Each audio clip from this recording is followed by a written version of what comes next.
It was 10 years ago. It was June of 2013. It was uniform. 5-hour energy drink had just been invented. It was Uniform Code of Podcast Justice. Yes. And my friend Jeremy brought the case against me that I should not be allowed to wear Phillies gear to a game in which the Phillies were not playing.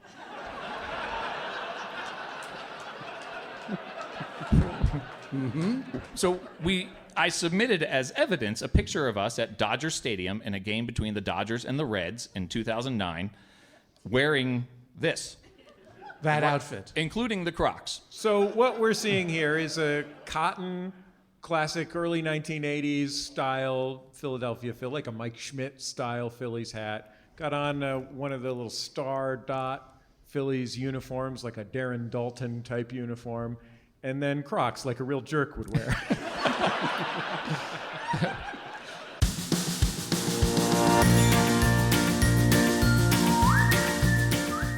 Hi there, and welcome to the 150th episode of Baseball by Design.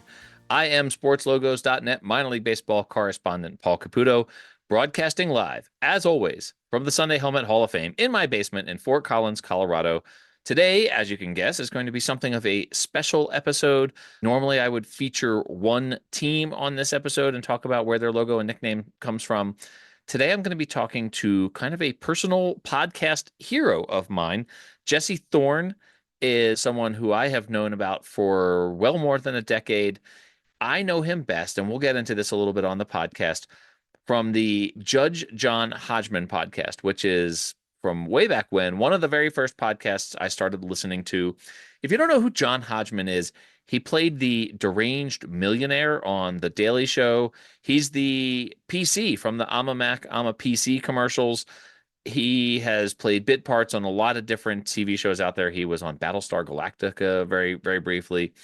He and his friend Jesse Thorn do the Judge John Hodgman podcast. John Hodgman is the judge, and Jesse Thorn is the bailiff. The bit that you just heard, the little snippet that you just heard at the beginning of this episode, I played it before the theme song, is a little bit from when I appeared on that podcast, when I appeared on Judge John Hodgman, when they were live in Denver. And so, as you could tell, Jesse was picking on me a little bit for the Phillies outfit that I was wearing. And that was a throwback to 10 years prior, when he was picking on me on an episode when I was on for the very first time as a litigant on Judge John Hodgman. That was a ton of fun to be part of that. It's a podcast that I really love. If you haven't checked out Judge John Hodgman, you should definitely check it out. It's a lot of fun. And by all means, check out the 2 episodes that I've been on, the Live from Denver show, just recently, that was late last year. And then from 2013, the Uniform Code of Podcast Justice was the name of that episode that I was on. Jesse Thorn, as I mentioned, he is something of a podcast hero of mine. He's involved in the fashion world. He's a big baseball fan. I will say right up front, he says some things about minor league baseball logos and branding that I don't agree with. He, I think, has maybe a more sophisticated palette than I have. And, you know, and his opinions on minor league baseball branding are certainly different from mine. But I will also say that it was an interesting conversation, and interesting to hear the perspective of someone who is in the fashion industry and also is well into pop culture and fashion. So Jesse Thorn, he founded the Maximum Fun Podcast Network, which is one that I listen to a lot of podcasts from. He hosts Jordan Jesse Go, which is another podcast. Perhaps most notably, he is the host of the radio show Bullseye, which is distributed to a couple of hundred public terrestrial radio stations through National Public Radio. And he is, in spite of the fact that he picks on me and the fact that maybe we disagree on minor league baseball logos and branding, a genuinely good person, genuinely funny person, a huge part of the Judge John Hodgman podcast. I hope that you enjoy this conversation, which I saved for the 150th episode of Baseball by Design. Very much a pleasure for me to get to know people and to talk to people who I would not have otherwise gotten to talk to. And Jesse Thorn, this is definitely one of those circumstances where he's not someone I would have ever gotten to talk to outside of appearing on the Judge John Hodgman podcast. So with that, I hope that you enjoy this episode. And of course, stay tuned because my good friend Dan Simon will be back at the end with a fashion themed Studio Simon Stumper. All right, on with Jesse Thorn.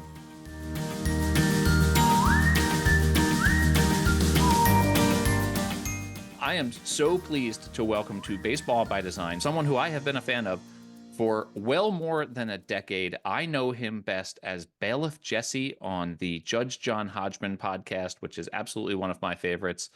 Jesse Thorn is also the host of the show on NPR Bullseye, which is an amazing interview show with celebrities that really gets deep into the lives and the feelings of celebrities.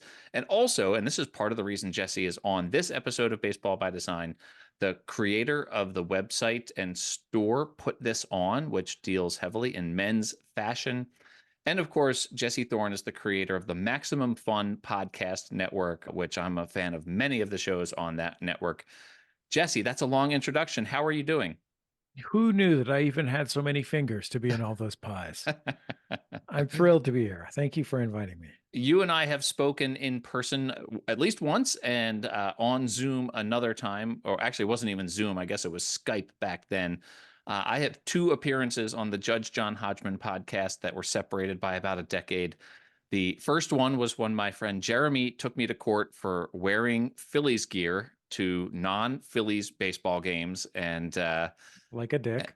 like a dick. And then in Denver, where I wore all of my Phillies gear, and you said I look like an asshole, which I don't think actually made it into the recording, into the episode that was released.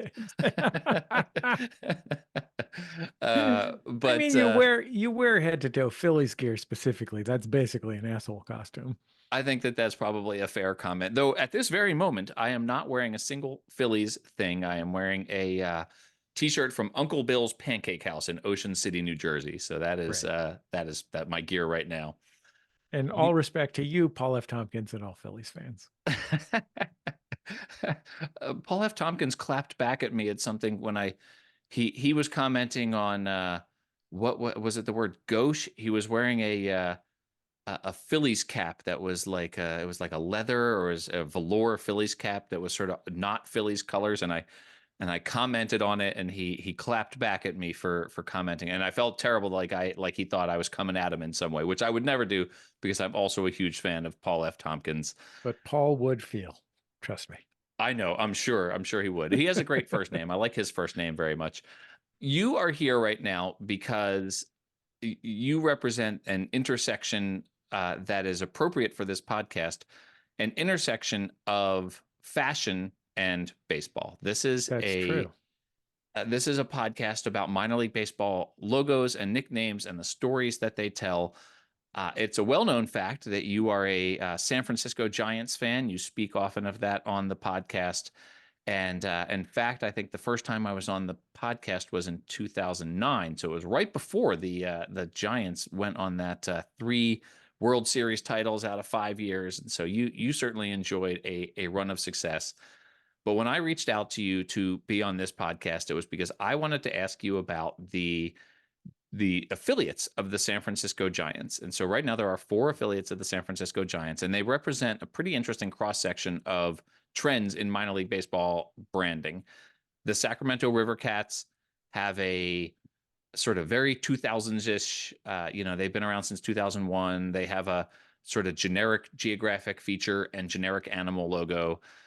On the other end of that spectrum, the single A San Jose Giants, named for their parent club, which is something I typically object to in minor league baseball. And there are fewer and fewer of those teams. And then, of course, you have 2 grandiose creations. You have the Richmond Flying Squirrels, way on the other side of the country in Richmond, Virginia, my old stomping grounds, and the High A Eugene Emeralds, who used to have a very peaceful, idyllic scene as a logo, and now they have Sasquatch. And so I'm curious to know, as a Giants fan, first of all, and a fashion expert, I'll start with: is there one of these brands that stands out to you as the cream of the crop with San Francisco Giants affiliates? I'm going to be completely frank with you. I understand your objection to minor league teams being named after the big league team. It does reveal a certain amount of lack of imagination.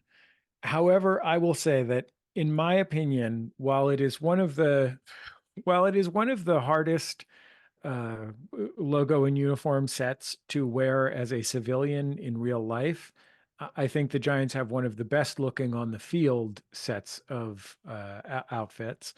And I think the San Jose Giants have a particularly handsome version of it. You see somebody at the ballpark every once in a while in a San Jose Giants hat. It always looks great. San Jose is of course very closely related to San Francisco, part of the same geographic region. It's a, 30-minute drive, 40-minute drive from San Francisco to San Jose.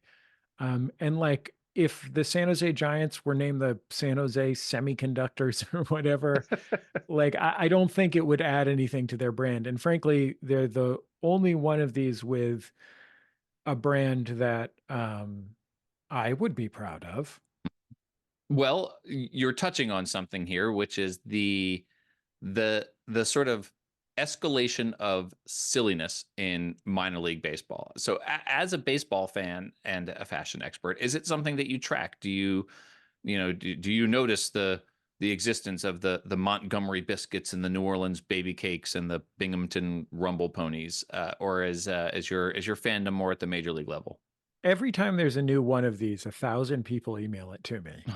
Um, and unfortunately, I've always lived in the city. So I've only rarely gotten to attend minor league baseball. It's a great time. Mhm. I have a lot, and look, one day will I drive to Rancho Cucamonga? Yes. Um, I live in Los Angeles as a Giants fan. So Rancho Cucamonga is, I think, the closest minor league baseball to us. And it is a solid hour drive, but Yeah. I might be willing to do that sometime. I think that there's a lot to be said for a minor league team having its own identity, particularly in these times when the affiliations change so much or have Mhm. changed so much. Maybe that won't be the case moving forward as the minor leagues have been reorganized. Maybe there will be a little bit more stability with, a lot of them make geographic sense now. For example, a Sacramento team being associated with the Giants instead of Phoenix and so forth. Mhm. But I do think that like honestly, I think that the goofy ones are almost all embarrassing. I think that they're dumb.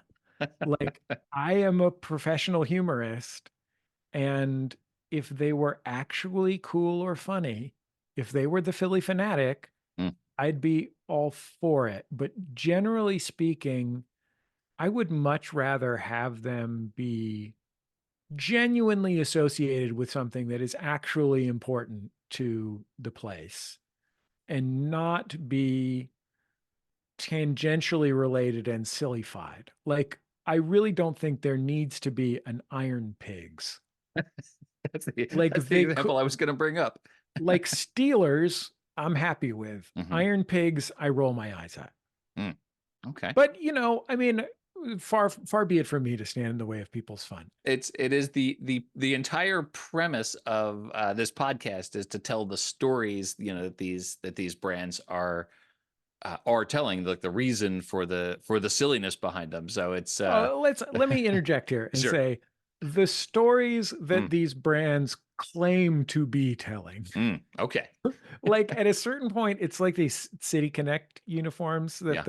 that the major league teams are wearing. Yeah. There's a certain extent to which it's just a list of things. Hmm. And you're like, I guess if I'm looking at the list of things and looking at the uniform, I can sort of connect the two of them. But it's transparently clear that, and I'm presuming that if we can say asshole, we can say this is bullshit. This is a bunch of bullshit. Like Oh, at a certain point, like I would love to see a little bit of elegance. oh, well, okay. So you've touched on two things I wanted to ask you about. The City Connect program. I'm not a big fan of it in general because I feel like from a branding perspective, what it does primarily is cause brand confusion. When you see the Boston Red Sox wearing their light blue and yellow uniforms, that just causes brand confusion to me. And so I will admit, and I'll show you right here on camera, I bought myself one of the Phillies City Connect hats, not because I like that they have a City Connect brand or or that I like this brand in particular. I think it's a cool hat. I like the hat with the Liberty Bell here, and but I'm not going to wear that to a Phillies game. I'm going to wear the Phillies brand to a Phillies game. The Giants City Connect brand, at least because of the coloring and the typography, I think there's a closer match. I mean, they did this sort of thing with the fog and the the design, that element there. How do you feel about the City Connect brand that the Giants unveiled? I I think there are things that are admirable about it. So the Giant City Connects are a sort of paler color of orange. They a little pinker. They have a sort of gradient effect that's theoretically suggests fog. They have little Golden Gate bridges on them. I mean, at a certain point, it becomes these sort of collectible new era caps where the premise is how much can we make it look like a NASCAR jersey? Like how many different things can we put on it? And I don't think that's what makes a good baseball uniform. Like, I think iconography is meant to be iconic. If it's iconic, it can stand alone, right?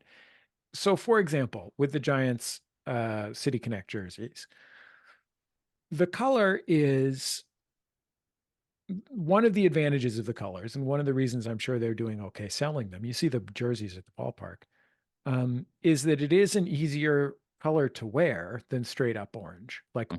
orange is when matched with black. Like I have Giants hats and I struggle to wear them because if you're wearing orange and black, like your other color choices are black. You know what I mean? Like I definitely know people who wear all black who wear Giants hats all the time back home and they look great.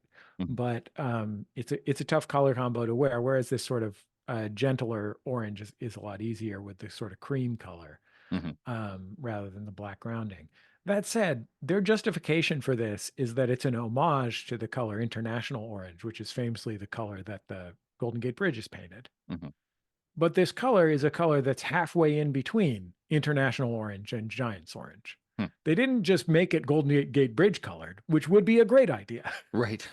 Like I'm from San Francisco. I love the Golden Gate Bridge. It's Sure. it's it's one it like it's I hopefully people from St. Louis feel the same way about the Gateway Arch.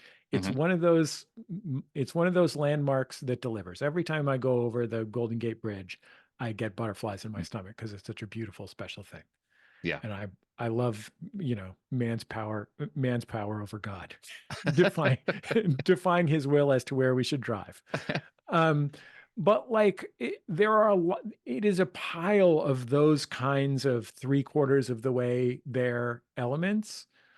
And I think that is, I don't know whether it is because of the design process, because it is 75 people working on it and everyone wants to get their idea in, or just feeling like they have so many constituencies to serve, or if it's just a post millennial aesthetic thing that is the reason why teens at the Rose Bowl flea market wear NASCAR jackets.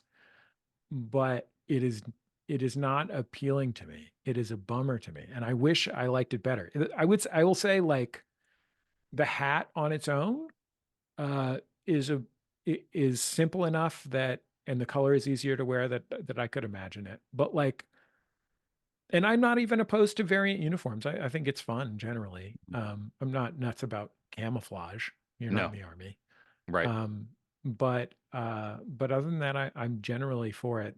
I like the idea of the City Connects, frankly. Like I like the idea that just like I like the Giants wear pride uniforms, that my kids who are queer really, really, really are like thrilled about. Um, I like the Giants wear Spanish language uniforms. Yeah. I think that's really cool. Um, and I love the idea of, I mean, I love San Francisco. I'm a San Franciscan, a native San Franciscan. I love it. Like I would love to represent things about my place. And I think that's a special thing about sports teams. But yeah, they're a bummer. The funny thing about the Philly City Connect is I was dreading the idea of them doing something with the Liberty Bell because as a symbol of Philadelphia, I think the Liberty Bell is kind of dumb. Like Yeah. there's no real story behind it and like as Really, it should be a piece of scrapple. it should be Scrapple. Well, I'm sure you'll be happy to know that the Delmarva Shorebirds in Maryland have an alternate brand to the Delmarva Scrapple. So Scrapple is immortalized in a minor league baseball brand. The trend in minor league baseball obviously has been not just increasingly silly, but escalatingly silly. It has gotten, like It's a there are these silliness crazier contest. and Yeah. crazier. Is there a correlation in the general fashion world to what's happening in minor league baseball? Is there some sort of relationship between fashion in general and what we have seen happen with branding in minor league baseball, or are they completely separate? Generally speaking, I think fashion is full of the least amusing people in the history of the world. Um, and I say that as someone like, look, at one point I was running one of the two or three biggest menswear websites in the world. And so there's that. I think the closest is the closest I think is maybe 5 and 10 years ago, there was a real move spearheaded by some Russian designers, among others, but Balenciaga was big into it.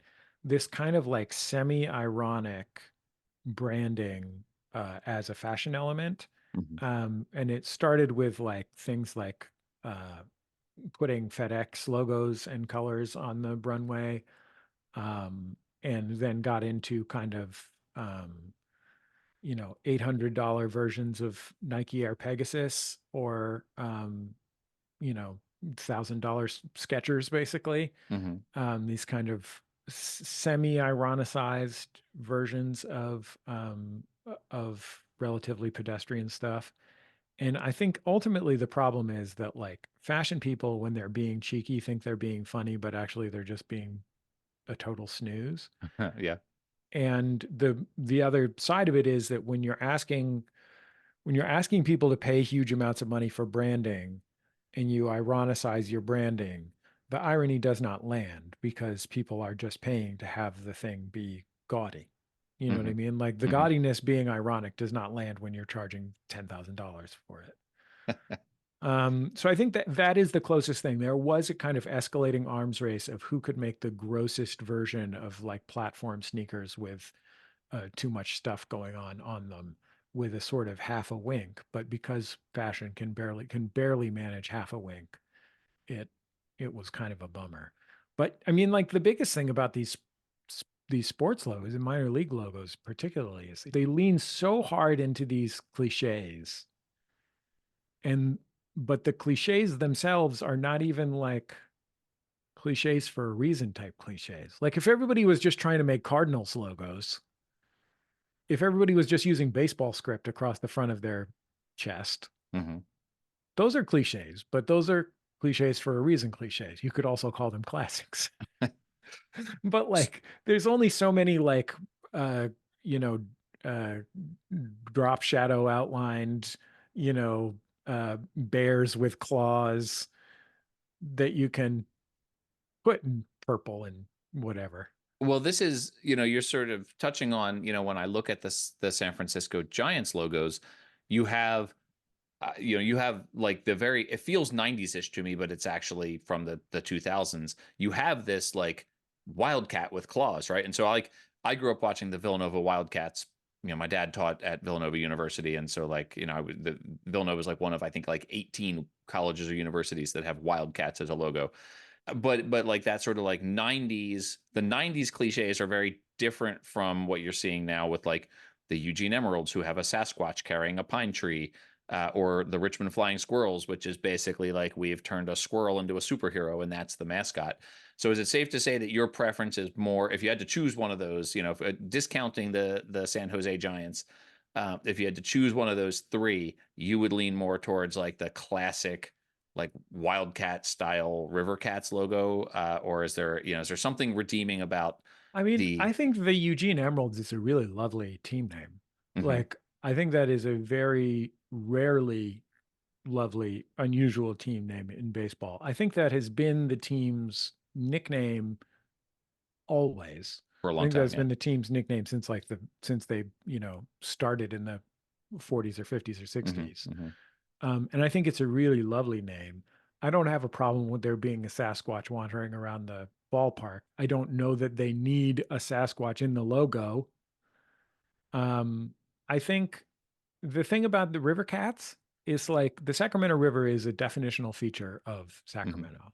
Yeah. Like Sacramento is not, I don't know, have you ever been to Sacramento, California? I have. I love it. And I love the Tower Bridge. And they have a Tower Bridge logo, actually, which I really, really like. Yeah, I was going to say, I'm glad that you love it. I do.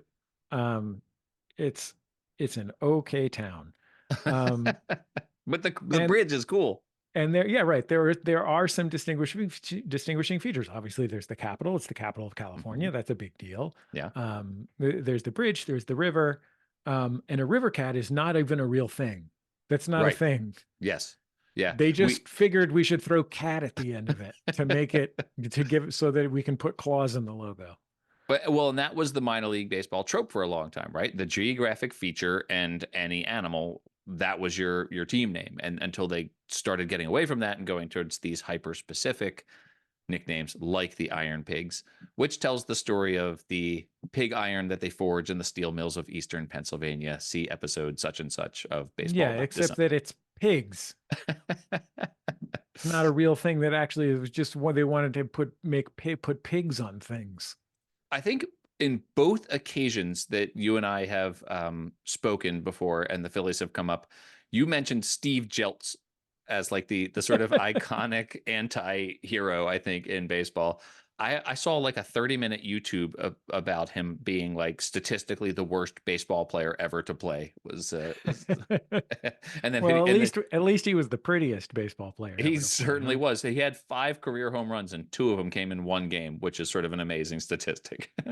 So, Yeah, I um, mean, I think that I love the aesthetics of baseball. Like the aesthetics mhm, of baseball are really one of the best parts of baseball. Like I think other sports, American professional sports, with which I'm most familiar, are more exciting. mm, I think the athleticism is more visceral and apparent in uh, basketball and football, especially. Like you just see it and feel it in a way that you don't necessarily with baseball. Not that baseball players aren't special athletes, um, but baseball is beautiful.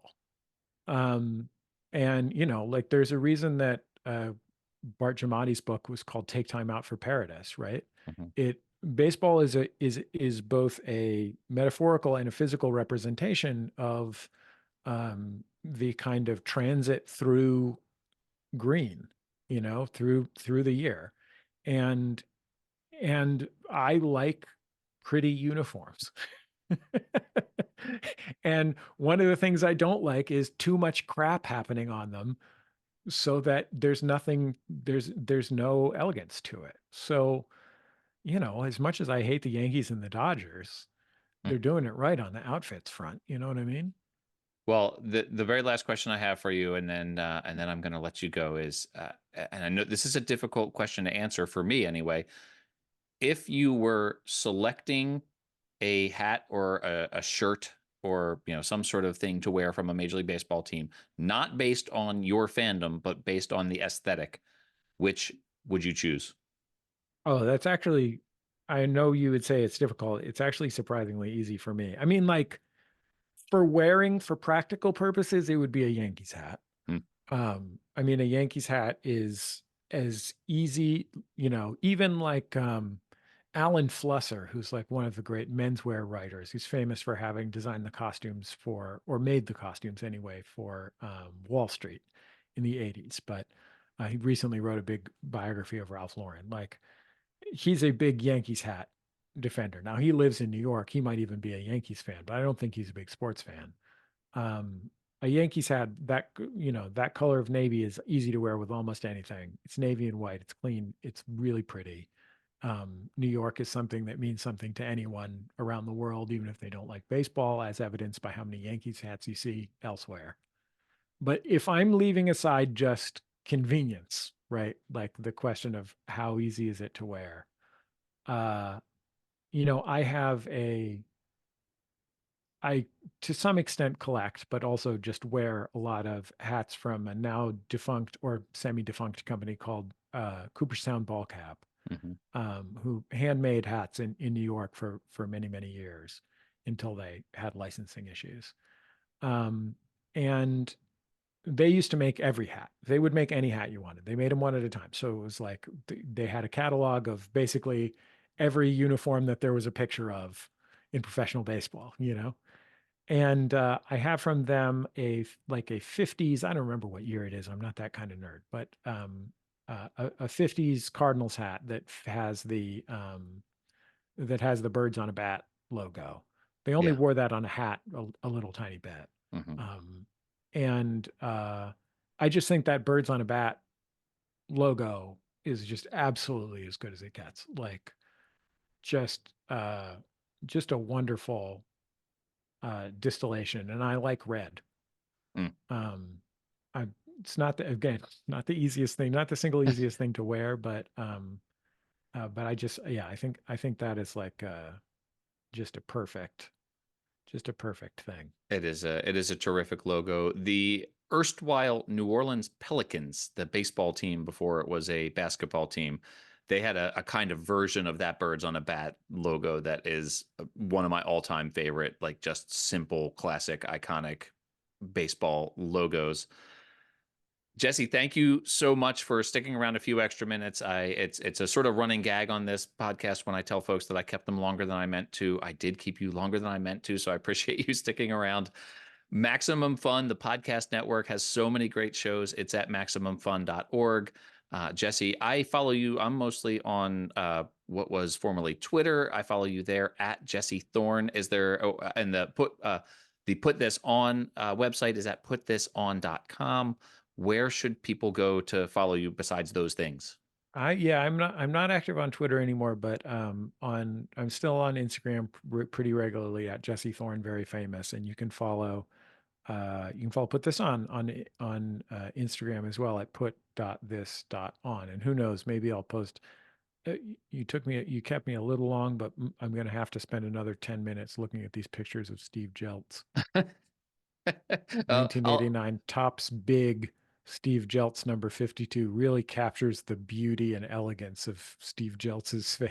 The Phillies have had some great uniforms, and Steve Jeltz wore them best, I think. I'll send you a link to that YouTube video, the half-hour YouTube video about Steve Jeltz being the worst baseball player in history.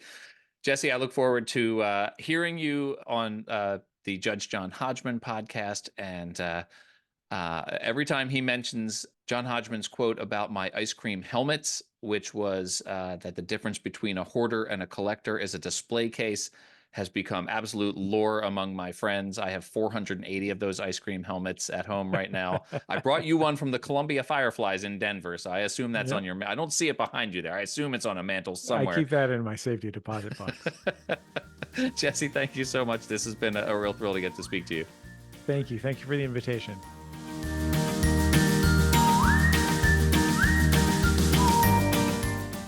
All right, everyone, welcome back. I am very pleased to welcome back to the podcast my good friend Dan Simon.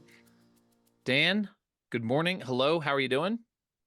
I am fantastic. Paul, how are you? I'm doing very well. I just spoke with one of my kind of podcast heroes. Jesse Thorn is someone I've been listening to for a long time, mostly in the context of the Judge John Hodgman podcast, which I've actually been on a couple of times. But also he is an interesting guy, and I don't agree necessarily with everything that he said about minor league baseball logos, but he is deeply involved in the world of fashion. He's also a very big baseball fan, specifically of the San Francisco Giants.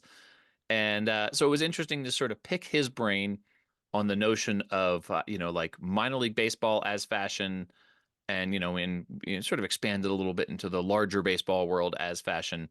But, it was interesting to talk about his Giants affiliates, and then baseball as fashion, and then the fashion of minor league baseball. So an interesting conversation, just a little something different here for the 150th episode of Baseball by Design. Yes, for sure. Well, you are one of the fashion makers, as it were, of minor league baseball, and so I know that I threw you something of a curveball in terms of coming up with a stumper, because there's a lot you could have done, a lot of directions you could have gone with your weekly Studio Simon stumper question. So I'm very curious to see what the brain of Dan Simon has brought to the listeners of Baseball by Design this week. Well, I to be honest, I don't think of myself as a maker of fashion, Hmm. but I guess because my logo artwork goes on apparel that people buy and decide to wear, I guess I sort of am. I don't want to take that much credit for it. To me, fashion is more about the looks, not so much what goes on these looks. But anyway, speaking of fashion, what do you know about Adam Sandler's sartorial style? This is now 2 weeks in a row that you have used the word sartorial, which is a terrific word. And so when you say sartorial, you're talking about something that pertains to fashion, essentially. So what I know about Adam Sandler's sartorial choices, how he presents himself is a little bit like how I describe my own look, which is essentially idiot man-child. It's t-shirts and jeans, even in a professional setting. Well, that is a way to put it. Let me tell you how Vogue magazine put it. Oh, okay, let's hear it. In 2021, Vogue magazine named Adam Sandler the year's fashion icon Mm. for popularizing what they called the quote unquote grocery run look. Okay, so we're talking about specifically with Adam Sandler, baggy gym shorts, Hmm. oversized shirts. Sometimes they're Hawaiian print shirts, and oftentimes they're t-shirts and sneakers, like one would wear when they're going to make a grocery run. So I thought that was a pretty, um, at least a little more charming way to put I think it's it. pretty consistent with idiot man-child. It's I mean, I go to work every day at my nonprofit association, pretty much wearing jeans and a minor league baseball t-shirt. And then I have a stash of like collared work shirts that like if I'm getting on a Zoom call and I have a meeting or if someone's coming by the office, if I need to look a little more professional for the outside world, I do have a quick change opportunity there. But otherwise, like today's shirt will be the Northwest Arkansas Naturals that I am wearing right now. And like you wearing that shirt, even though I did not design that one, or did not design the artwork that is on that shirt, um, how dare you have a segment with me where you're not wearing a shirt with my artwork on it? Um, Hopefully next time you will do better. I'll do better. Yeah. Yeah. I did just pick out my I don't know if I've ever told you this, but like, as you can see behind me, I've got this wall of hats. Roughly like once a week, I'll just pick out like 4 or 5 hats and bring them upstairs and like they're the hats I wear for the week. And it was a Dan Simon intensive selection this week. There was the Daytona Tortugas, there was the Cannonballers, I forget the sock puppets. So I've got my baseball caps are a Dan Simon intensive collection this week. Um, a collection that will only grow Mm. after our next half a Palooza Mhm. trip, which will, well, Do we do we we will, reveal that? or do we, or is that digressing too much? Well, we can just say that next year's Anadana Half a Palooza will feature a couple of new, either brand new or new-ish Dan Simon brands Yes, in and Georgia. yes, see if you guys can figure out what those might be. So I have to admit I get a kick anytime I see somebody out in the wild Mhm. who is wearing a t-shirt or a cap that featuring or a sweatshirt or whatever, Mhm. stickers on their car featuring something that I designed. And I especially like when you see celebrities doing it. So, with that in mind, our studio Simon Stumper today asks, what minor league baseball alternate identity logo was featured on the t-shirt Adam Sandler was wearing when he was a guest on Conan on March 15th, 2017? Now, before I read the three options for the correct answer, I want to specify that as much as I like seeing my logos, only one of these logos is mine, and I'm not saying that's the correct answer because it's mine. Hmm. Okay. I'm not saying it's it's not the correct answer. Okay, I'm not saying it is or isn't, but I didn't load this with Studio Simon designs. Before you ask the question, I was I was hoping, I'm pretty sure that it was an episode of, or even a couple episodes of Amazon Prime's Jack Reacher, where one of the characters, I think it was two different episodes in their like 6 or 8 episode season, where one of the characters in Savannah, Georgia was wearing Savannah Bananas stuff. And this was before the bananas really took off, right? Like this was something that, it was before the days when you would go to a baseball game and see 15 people wearing Savannah Banana stuff. So I was thinking you might actually ask about the Savannah Bananas. I thought that the bananas might be one of the options, and it was going to be from Jack Reacher. Well, but But remember, I said minor league baseball alternate identity all right, logo. okay. So Well, no, it cannot be the Savannah Bananas. Now, in the last stumper we did, hmm, I talked about, not trying to help you along or give you hints, but in this case, before I even read the three options, I am going to give you a hint. And here's why I'm going to give you the hint. The reason for the hint is this is pretty random. It could be anything. Adam Sandler wears so many different t-shirts and stuff.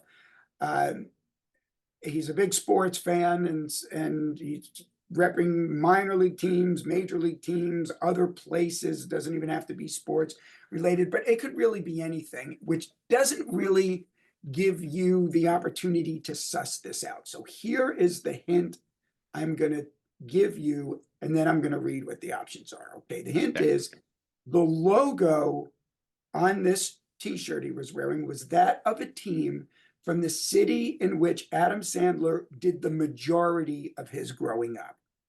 Okay.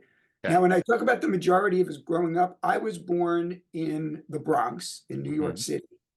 Um, Never lived there. That's where the hospital was. I lived the first 7 years of my life in another borough of New York City, Queens. But then we moved to New Jersey, where I lived from the age of 7 until I was 22. So that's where when people ask me where did I grow up, I don't. If they ask where I'm born, I say New York because that's where I was born. And I will say specifically the Bronx. If they ask where I grew up, I say New Jersey because Okay. that's where I grew up. So the logo on his shirt was from a team in the city in which Sandler did the majority of his growing up. So here you go. Was it A, the Bowling Green cave shrimp, B, the Brooklyn Amazons, or C, the New Hampshire primaries? So that was a pretty good hint. So there's a little bit of sussing that I can do, not knowing exactly where he grew up. I do know that he is a Knicks fan, and when you gave me that hint, when you said it was going to be from the city where he grew up, I was thinking that it might have something to do with the Cyclones, because I associate him with New York because he's always wearing Knicks stuff when he's out and about. Could he have grown up in Bowling Green, Kentucky, or in Manchester, New Hampshire? It's possible, but I am going to go with Brooklyn Amazons. Brooklyn Amazons, I should say. There's no G there, I'm assuming, because I associate him with New York City and the Knicks. So that's my guess. Brooklyn Amazons. Now, that the Brooklyn Amazons were a red herring Mm, I should have known. because because he is associated with New York. He was born in Brooklyn, but like your stumper giver, he did not do the majority of his growing up there. Mm. For some reason, that's kind of hard to explain. New Hampshire was like a hotbed for comedians. Check out these comedians, top tier comedians who grew up in New Hampshire. You have Sarah Silverman, you have Adam Sandler, who grew up in Manchester specifically, and you have Seth Meyers. All of these people from New Hampshire. So that the correct answer is the New Hampshire primaries. I was thinking of not putting in a New York one because I thought you would gravitate towards that. And I want Yeah. you to get them right, but I was thinking, I'm giving you this hint, Yeah. and maybe somehow you knew he grew up in Manchester. Yeah. I don't know if I would have gone with primaries even without that hint. I might have gone with the cave shrimp just because it's the silliest of all those logos. So, I this one maybe just, this one wasn't in the cards for me. This is, just one I wasn't destined to get. So, it's a great question, and I'm glad to know that here's your work, your primaries brand. Now that was the hint that I should have gone with, right? Like you said, you love to see your work out there in the world. Also, Adam Sandler was wearing a shirt on Conan, and here are 3 logos, and only one of them is from Dan Simon. So if I were really sussing, I would have landed probably on the primaries because that is the Dan Simon brand. So I actually have a screenshot that I took of that. And I've got to remember to send it to you so you can post it maybe on your Instagram and X feed and whatever else you're on. I've got to remember to send that to you. Okay, so Paul, I'm sorry you did not get this one, but just like with baseball, there's usually another game tomorrow. Well, in this case, there's another stumper next week, and hopefully you'll get back in the win column then. Dan, thank you. We'll see you next week. See you then. Bye.